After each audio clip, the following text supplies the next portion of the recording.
3 years ago, the Indiana Pacers were 25-57, a clear-cut lottery team.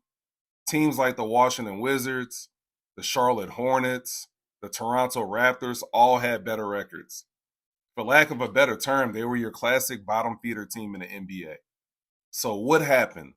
How do we get from that to the Pacers 3 years later being 48 minutes away from an NBA championship? And it's really not a secret how the Pacers did it. They made smart decisions. Instead of tanking 3 years ago, they made impactful trades, made the right draft moves, and signed one very important free agent signing in TJ McConnell. They traded for Obi. They traded for Pascal. They traded for Tyrese Halliburton. They drafted Andrew Nembhard.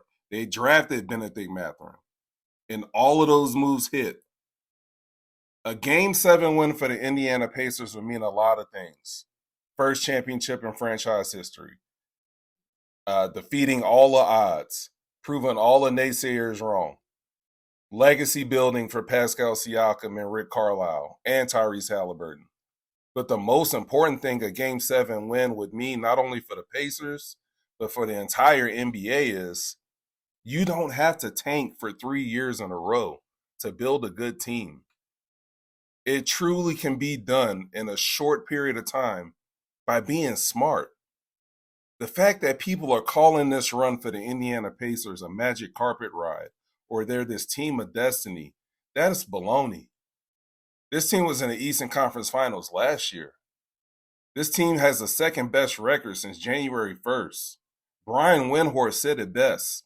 This is a team, this is a contender that's been lying in plain sight. He said that before the playoffs. I made a video about the Pacers before the playoffs.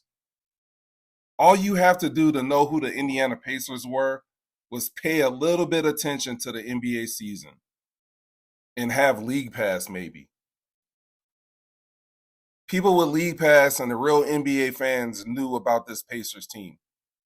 We all shouldn't be shocked. One or two things happen before the finals. Either you put way too much stock in the OKC if you're surprised by this outcome and where we are, or you didn't give the Indiana Pacers enough respect if you're surprised by where we are in the outcome and being in the Game 7. But the real ones knew. And so for the Indiana Pacers, Game 7 is going to be huge for a lot of people's legacies, but it's also going to be huge for the NBA. Let me know what you guys think in the comment section. Hit the like, hit the follow. Peace.